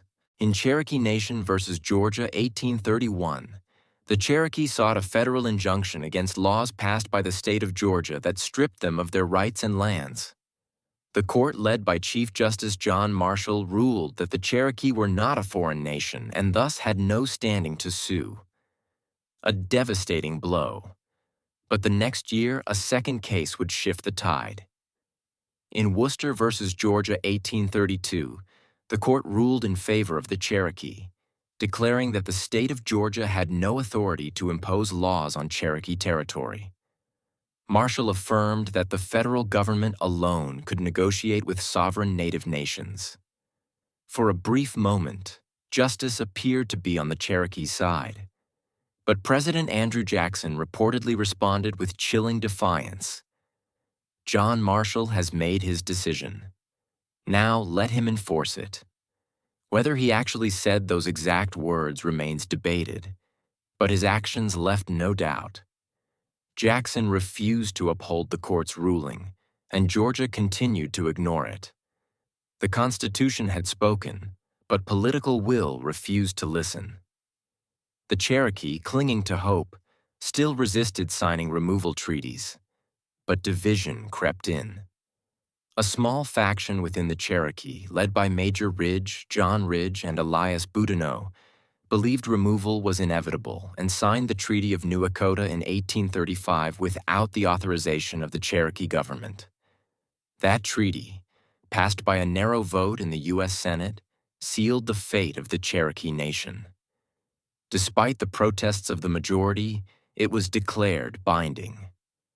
And so, the Cherokee fight for justice ended not with a gavel, but with the sound of soldiers preparing to march. In the spring of 1838, under orders from President Martin Van Buren, thousands of federal troops and state militias descended upon Cherokee lands. The time for negotiation was over. The Treaty of New Echota, signed by a minority of Cherokee without the consent of their nation, had been ratified by Congress. Removal was now official policy, and the military was sent to carry it out by force. Across Georgia, Tennessee, North Carolina, and Alabama, Cherokee families were torn from their homes with little warning. Soldiers arrived at farms and cabins with bayonets and orders. Families were given only moments to gather belongings, sometimes nothing more than the clothes on their backs. Their homes were looted and burned. Crops were left to rot in the fields. Churches, schools, and burial grounds, all abandoned. More than 16,000 Cherokee were rounded up and placed in military stockades. These makeshift camps were overcrowded and unsanitary, with little food, dirty water, and no shelter from the elements. Disease spread rapidly. Measles, dysentery, and whooping cough took a heavy toll even before the march began.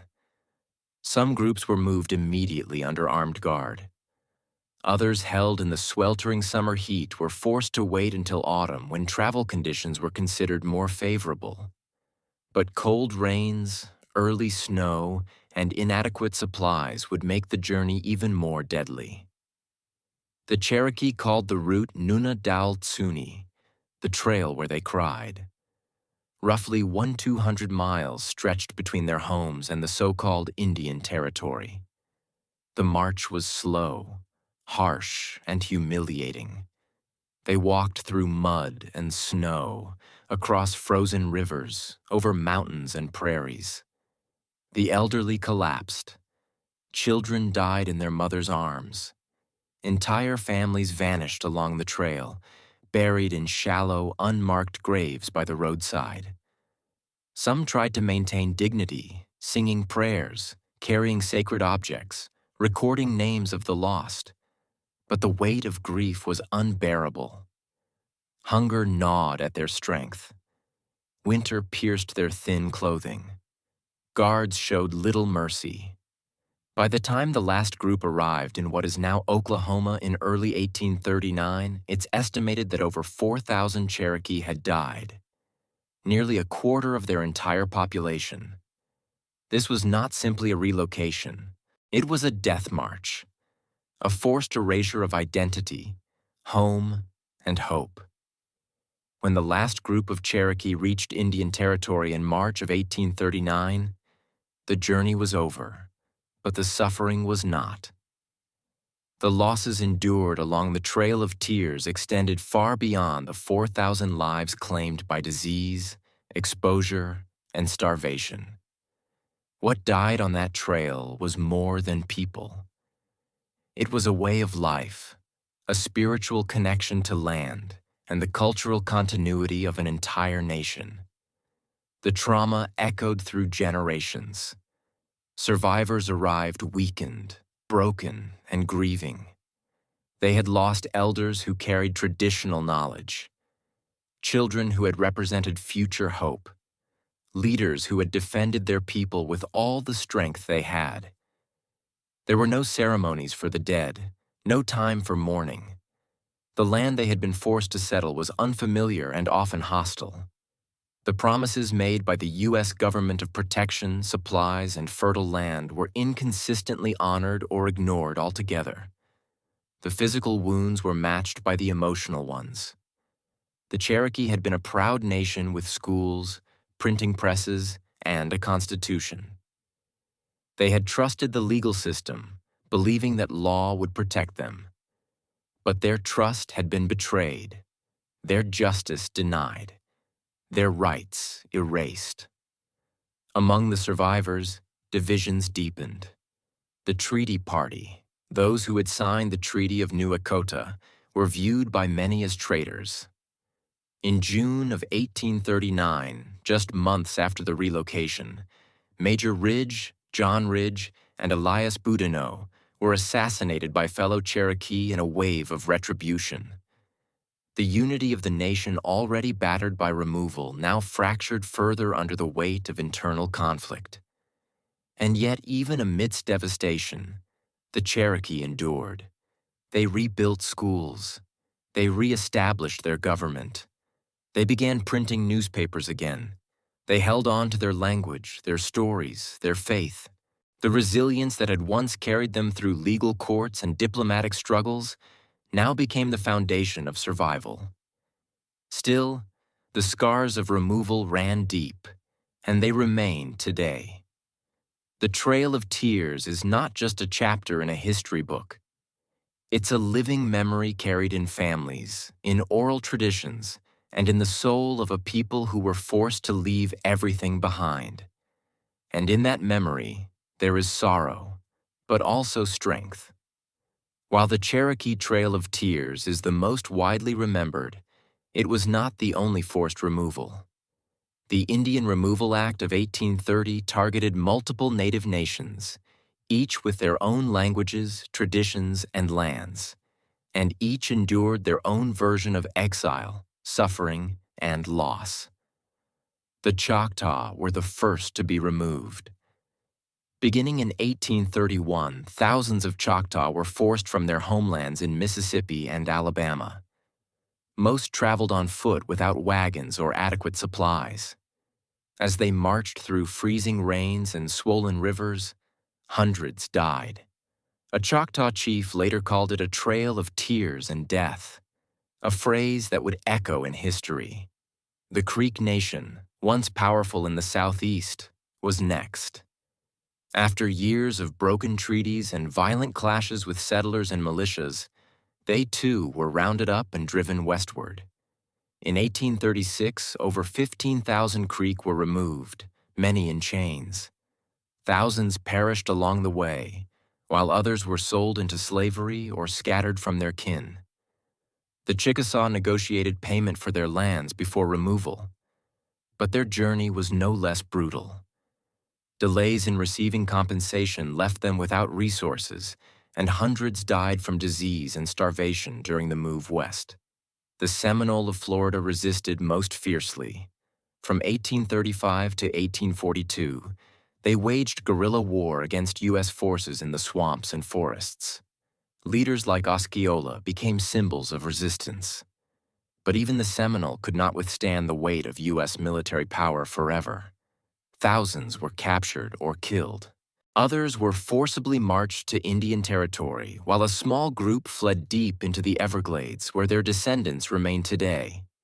In all, over 100,000 Native Americans from multiple nations were displaced during the removal era. The government called it policy. The settlers called it progress.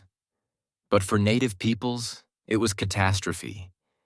Each nation's trail was different, but all shared the same themes: betrayal, suffering, and loss. Sacred homelands were stripped away. Cultural centers were shattered. The bonds of community, family, and memory were stretched to the brink. And yet, these nations carried their songs, their languages, and their spirit with them into a new land that did not welcome them, but where they would find ways to survive.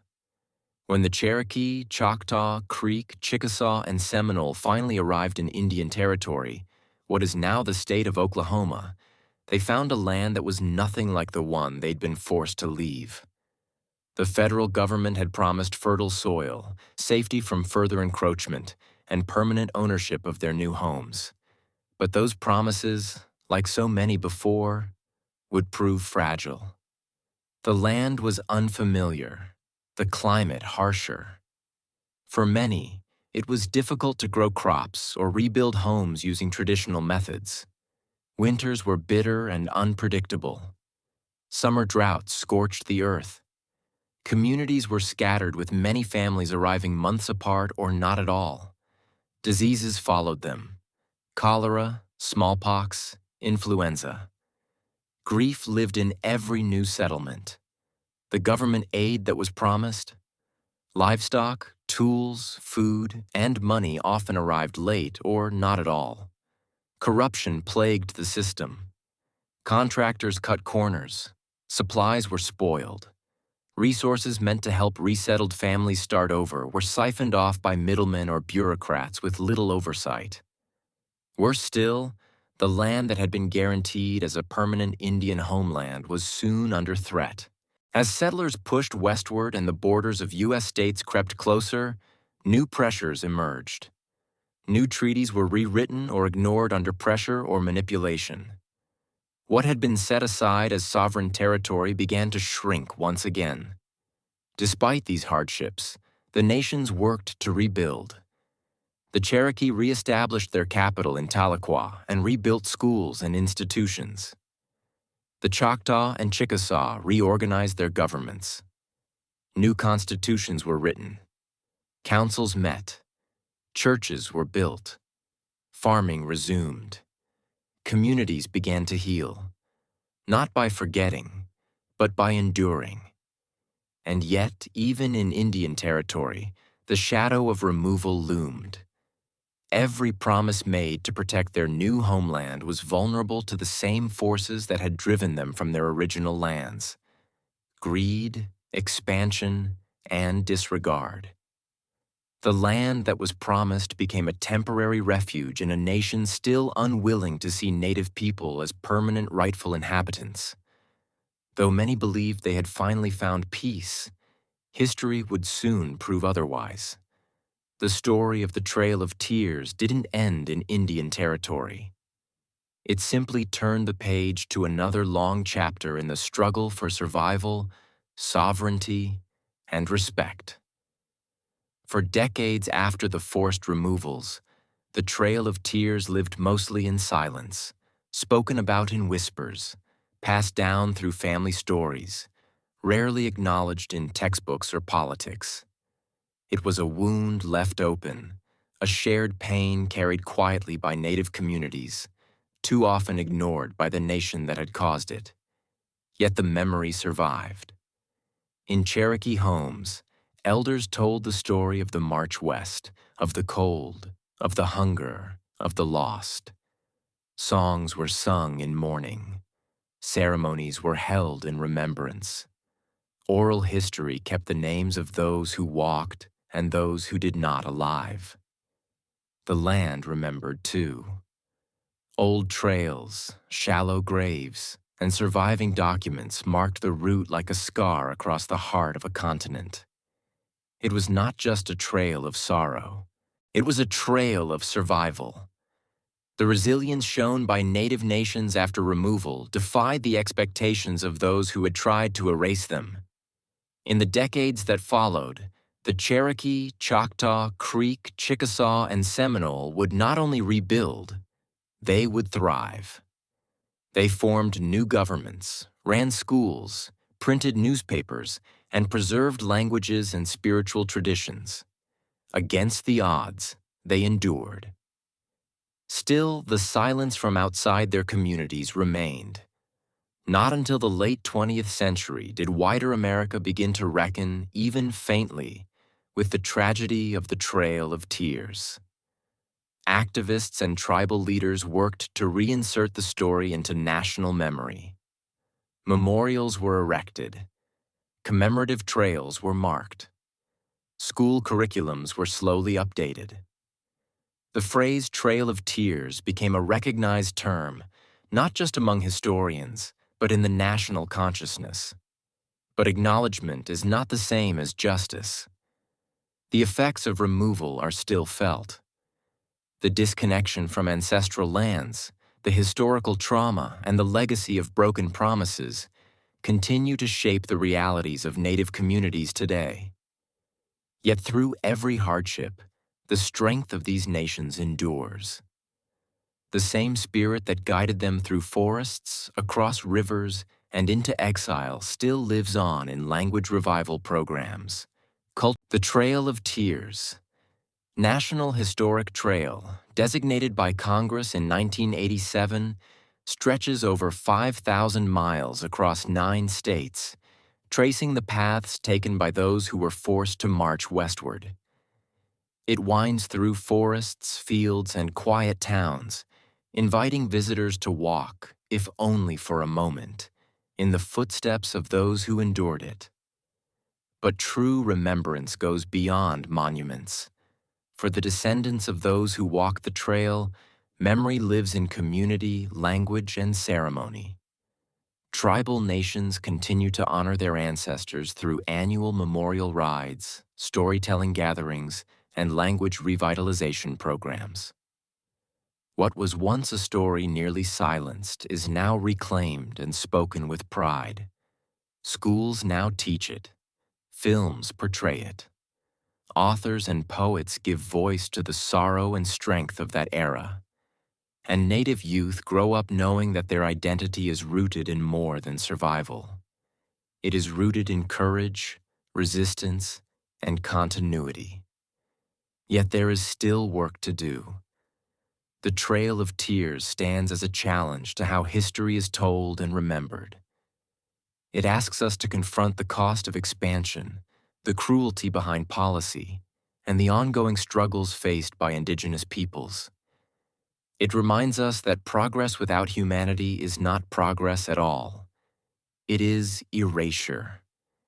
To honor the Trail of Tears is to do more than look back. It is to listen, to learn, and to uplift the voices that once were pushed aside. It is to recognize that the story of America is incomplete without its native nations, not just in the past, but in the present and in every chapter yet to come. And so we remember, not just with sorrow, but with deep respect, because even in the face of betrayal and exile, the people walked forward and they did not vanish. They endured. For in the biting cold of early 1692, Salem Village, Massachusetts, was a place thick with unease. Tucked into the harsh New England wilderness, this Puritan settlement was more than just a collection of farms and meeting houses. It was a community teetering on the edge of spiritual and social collapse. The people of Salem believed they were God's chosen, placed in a wild and dangerous land to carve out a righteous life. But beneath their devotion simmered years of fear, tension, and division. The Puritans lived under a strict religious code. They believed in an invisible world filled with angels and demons. The devil, they were taught, was not a metaphor, but a real and active force. Witches, they believed, could sign the devil's book, casting spells and corrupting the innocent. To question this was to question Scripture. To doubt a minister was to challenge God. And Salem had no shortage of spiritual pressure. Reverend Samuel Parris, the village's minister, was a deeply polarizing figure. Harsh, suspicious, and often paranoid, he saw signs of sin everywhere. His sermons thundered with warnings of damnation and the devil's work. He divided the congregation with his fire and brimstone preaching, creating deep rifts among neighbors and families. Beyond the pulpit, Salem faced economic and political strain. A long-running feud between Salem Village and the wealthier Salem town caused constant tension. Land disputes were common, and the boundaries between property, belief, and personal grievance were often blurred. Old resentments lingered just beneath the surface. To make matters worse, the surrounding wilderness was a source of terror. The memory of brutal Native American attacks during King Philip's War was still fresh. Crops had failed the year before. Smallpox had swept through the region. In the Puritan mind, these disasters were not chance. They were punishment for hidden sins. It was in this atmosphere of religious anxiety, political rivalry, and survivalist dread that a group of young girls would begin to act strangely. Their sudden fits, wild accusations, and cries of witchcraft would not be dismissed as childish games. Not here, not in Salem. because in Salem, the devil was real. And in 1692, the villagers believed he had come to visit. It began, as many tragedies do, with children. In January of 1692, two young girls in Salem Village, 9-year-old Betty Paris and her 11-year-old cousin Abigail Williams, began to behave in alarming ways. They screamed, thrashed, and contorted their bodies into unnatural positions. They barked like dogs, hurled objects, and spoke in gibberish. When reprimanded, they wailed in pain and claimed they were being pinched or pricked by invisible forces. Their afflictions confounded the adults around them. Reverend Samuel Paris, Betty's father, initially saw the behavior as disturbing, but perhaps curable. A local doctor, William Griggs, examined the girls and gave a chilling diagnosis. They were under an evil hand. In a deeply religious and superstitious community like Salem, that meant only one thing: witchcraft. Soon, other girls began to display the same symptoms. Ann Putnam Jr., Mercy Lewis, Mary Walcott, and Elizabeth Hubbard joined the afflicted circle. Their fits escalated, drawing the attention of the entire village. These girls were not from the fringes of society. They were daughters of prominent families, respected members of the Puritan order. That gave their words weight. When pressed to name the cause of their suffering, the girls did something that would change the fate of the entire colony. They pointed fingers. The first to be accused was Tituba, an enslaved woman of Caribbean origin in the Paris household. She was a convenient target, foreign, non-white, and associated with stories and rituals that seemed exotic and suspect to Puritan eyes. Alongside her, the girls named two other local women, Sarah Good, a poor and often homeless beggar, and Sarah Osborne, who had scandalized the community by refusing to attend church and marrying her servant. 3 women, each vulnerable in different ways, were suddenly the focus of an entire town's suspicion. They were arrested and jailed. For the villagers, this was a spiritual emergency. If witches walked among them, they had to be identified and purged. What had begun as an unexplained illness in a single household now spiraled into full-blown panic. And as the accusations spread, no one, not neighbors, not friends, not even family, would be safe from suspicion. Salem had opened the door to fear, and it would not be easily closed. In the early months of 1692, as more villagers fell into hysterics and more names were whispered in fear, Salem's courts began relying on a kind of evidence never before used in any English-speaking legal system: spectral evidence.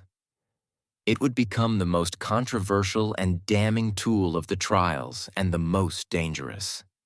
Spectral evidence was based on the belief that a witch could send her spirit or specter to torment victims from afar.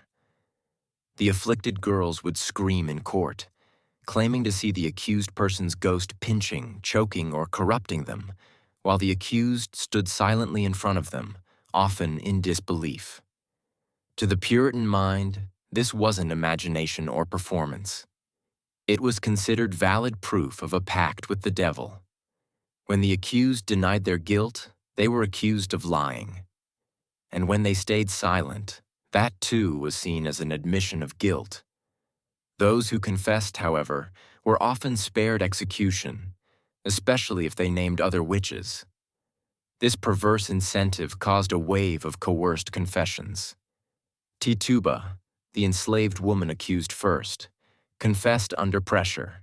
She claimed that a tall man from Boston, clearly meant to suggest the devil, had visited her and promised her freedom if she served him. She described strange creatures, flying spirits, and even said she'd seen a witch's book filled with signatures, implying that others in the village had also made deals with Satan. Her testimony was graphic, theatrical, and terrifying. Whether Tituba's confession was strategic, survival-driven, or partly imagined remains debated, but it had a powerful effect. It validated the girls' accusations and stoked public fear. If witches were real, and if they moved unseen, then anyone could be guilty. Soon, more confessions followed. Some extracted under duress, others offered in hope of mercy. Those who refused to confess were often treated more harshly than those who admitted guilt. The line between truth and fantasy vanished in the candlelit courtrooms. Hysteria drowned reason. Ministers urged caution, but too often their voices were ignored. Jails filled with the accused. Farmers, midwives, churchgoers, even children. The foundations of justice in Salem were crumbling. A town once governed by scripture and order now answered to visions, screams, and shadows. And still, the accusations grew. By the spring of 1692, the accusations had overwhelmed Salem's jails.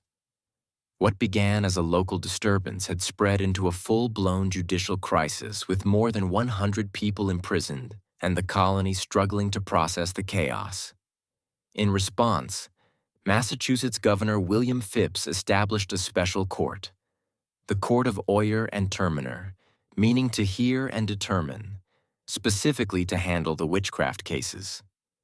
The court convened in Salem town, and its judges included respected men like William Stoughton, Samuel Sewall, and John Hathorne. But even their experience and stature couldn't shield the proceedings from hysteria. The rules of evidence bent to fear. Spectral evidence was accepted. Hearsay was common, and doubt, even skepticism, was considered dangerous. The first to be formally tried and executed was Bridget Bishop, a woman long suspected by neighbors of being unruly and outspoken. She wore bright clothing, ran a tavern, and had been accused of witchcraft years before, making her a perfect scapegoat. During her trial in June, the afflicted girls claimed to see her specter pinching and mocking them in the courtroom. When she denied all charges, her resistance was taken as proof of guilt. Bridget was convicted swiftly and hanged on June 10, 1692. She would not be the last. With her death, the machinery of accusation, trial, and execution accelerated. Week by week, more prisoners were brought before the judges. Some were pillars of their communities, church members, midwives, landowners. Others were beggars, widows, or former servants. What united them was not guilt, but suspicion, and in many cases the misfortune of being disliked, envied, or simply misunderstood. The accused stood before a court where they had little hope. Their fate often depended on the theatrics of their accusers or the political winds of the day. Those who confessed and accused others were usually spared. Those who maintained innocence were more likely to be hanged. Fear fueled everything. Families turned on each other. Neighbors testified to save themselves. Ministers cautioned restraint, but their voices were drowned out by cries for purification. And overhead, a gallows was built on Proctor's Ledge, just outside Salem. It waited in silence as the town below fed it names one trial at a time. By the height of the summer of 1692, Salem was no longer a town. It was a furnace burning with fear, accusation, and righteous fury. The witch trials had moved beyond Salem Village and Salem Town, spreading like wildfire across neighboring communities. Ipswich, Andover, Gloucester, and others were soon gripped by the same fever. Accusations multiplied. Jails overflowed. No one was safe. The accused came from all walks of life. Some were outsiders, beggars, former slaves, women without families. Others were deeply rooted in the community. Church deacons, wealthy farmers, and even former accusers. Once the machinery of suspicion began to churn, it spared no one. Families were torn apart. Husbands and wives accused one another. Children testified against parents. Friends betrayed friends. Even those who questioned the legitimacy of the trials became targets. To doubt the existence of witches was in the minds of some to align with them. Nowhere was this madness more visible than in the behavior of the afflicted girls. During court proceedings, they cried out in pain, claimed to see spectral animals, mimicked the accused, and fainted in unison. Their performance became central to the prosecution's case, regardless of how implausible or theatrical it seemed. The court took their suffering as proof, their screams as divine evidence. By the end of summer, more than 150 people had been arrested, and the executions continued. Sarah Good, a homeless woman, was hanged in July after refusing to confess. Her defiance was seen not as strength, but as rebellion against God. Rebecca Nurse, a respected grandmother and member of the Salem Church, was executed despite widespread protest. Her conviction sent a chilling message. Even the most pious were not beyond suspicion. And yet the accusations did not slow. Children as young as 5 were jailed. A minister's wife was accused. Entire families were locked in cells. The colony had lost its grip on reason, consumed by the very evil it sought to destroy. Fear was now Salem's true ruler, shaping justice, warping memory, and silencing dissent. What began as a handful of strange afflictions had become something far more terrifying. A society devouring itself, one accusation at a time. As summer gave way to autumn in 1692, the Salem Witch Trials reached their darkest depths. The gallows on Proctor's Ledge became a grim fixture on the horizon, a place of ritual execution where cries for mercy were swallowed by the silence of final judgment. The executions were public, meant to serve as warnings. Entire communities gathered to watch. Some came in solemn fear. Others disturbingly treated them as spectacles. One by one, the convicted were led to the scaffold, bound and praying until the trapdoors dropped and another life ended in the name of righteousness. In total, 19 people were hanged as witches, 14 women and 5 men. All maintained their innocence. Many died with prayers on their lips or psalms recited through trembling voices. None of them received proper burials. As convicted witches, their bodies were denied church cemeteries. Some were buried in shallow, unmarked graves. Others were reclaimed secretly by family under cover of night. But the most gruesome death was not on the gallows. Giles Corey, an 81-year-old farmer and the husband of accused witch Martha Corey, refused to enter a plea at his trial. By refusing to speak, he hoped to prevent his land from being seized by the state. In response, authorities ordered pressing, a brutal and rare form of punishment. Giles was stripped, laid on the ground, and slowly crushed beneath heavy stones. For 2 days he endured the torture in silence. His last words, according to legend, were chillingly defiant. More weight. He died without ever entering a plea. His resistance made him a tragic symbol of the injustice that had overtaken Salem. Inside the jails, those not yet executed faced horrific conditions. Pregnant women gave birth in filthy cells. The sick died of neglect. Families had to pay for their own food in chains, and some remained imprisoned for months after the trials ended. By the time autumn leaves began to fall, Salem had sentenced more people to death for witchcraft than any other community in American history. What had begun as whispers had ended in blood, and though the executions would soon cease, the damage to Salem's soul had already been done. By the end of September 1692, the fever that had gripped Salem began to falter.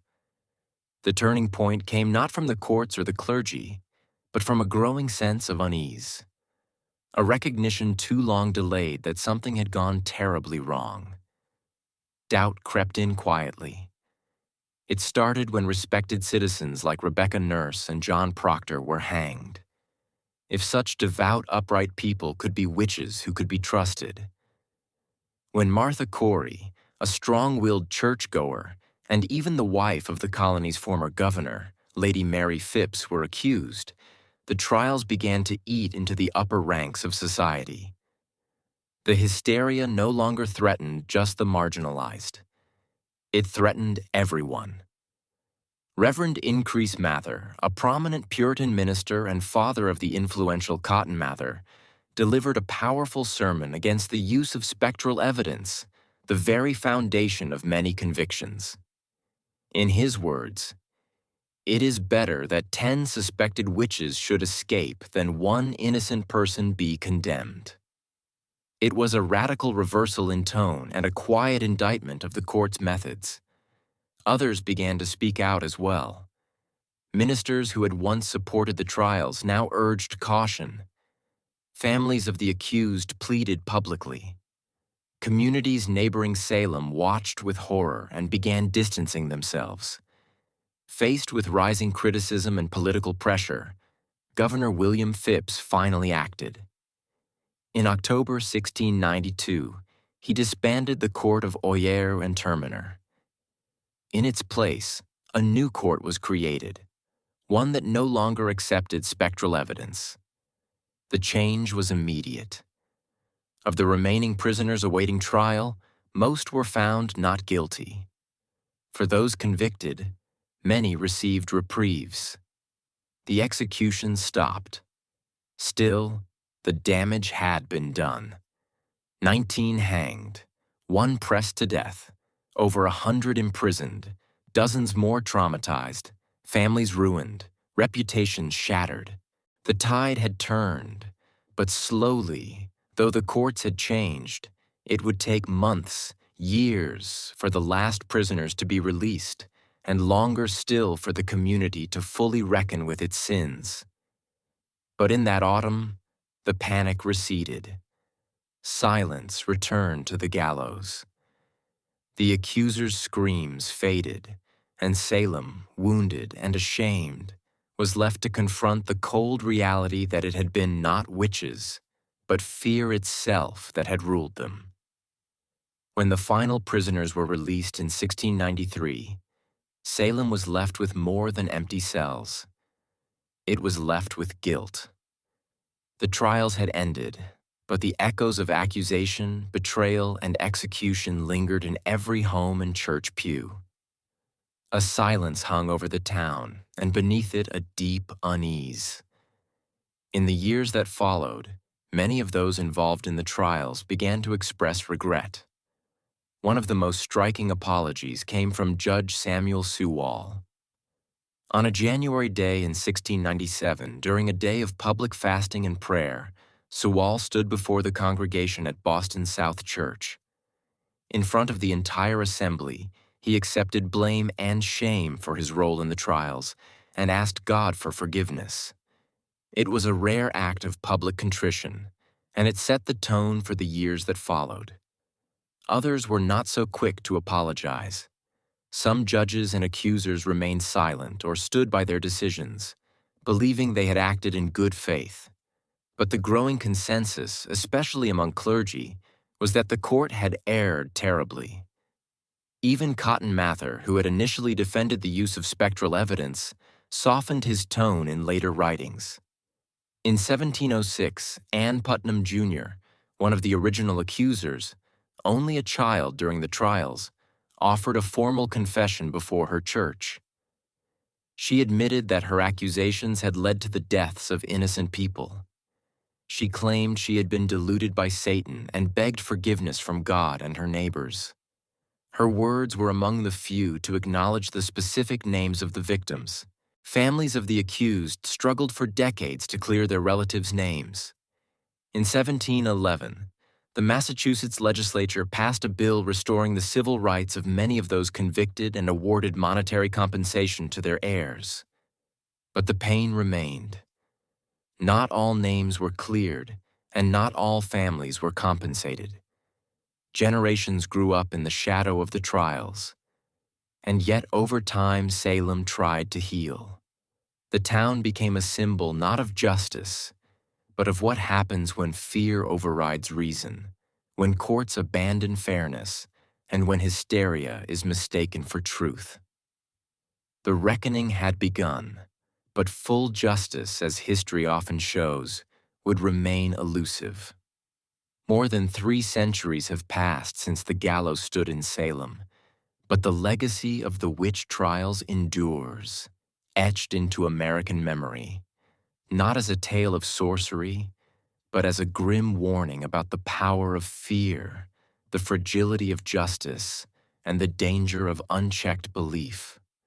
The very phrase Salem Witch Trials has come to symbolize mass hysteria, false accusations, and moral panic.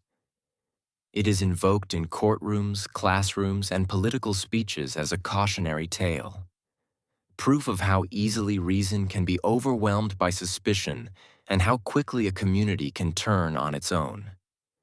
Today, Salem embraces its history, but not without complexity. Museums, memorials, and guided tours draw visitors from around the world. The Salem Witch Trials Memorial, dedicated in 1992 on the 300th anniversary of the trials, features 20 granite benches, each inscribed with the name of one of the executed. They do not list their crimes because there were none, only names, dates, and final words, testaments to dignity in the face of injustice. They hang over a stone wall forever suspended in memory. Yet even now, Salem's story is more than just tourism or folklore. It is a reflection of human nature. The trials reveal how fear can become contagious, how power can be abused in the name of morality, and how justice can falter when guided by emotion rather than evidence. In literature, Arthur Miller's play, The Crucible, gave new life to the trials, using them as an allegory for McCarthyism and the Red Scare of the 1950s. Miller reminded a new generation that witch hunts do not always involve witches, and that the past is never as distant as it seems. The descendants of the accused and the accusers still live in Massachusetts and across the United States. Some bear the burden of ancestral shame. Others carry the pride of resilience and survival. In 2001, more than 3 centuries after the hangings, the state of Massachusetts formally exonerated the last 5 victims, completing the legal clearing of all accused. The Salem witch trials were brief, just over a year in length, but their lessons have proven eternal. They remind us that truth must be defended even when fear shouts louder, and that the gravest injustices can occur not in moments of darkness, but under the full light of day.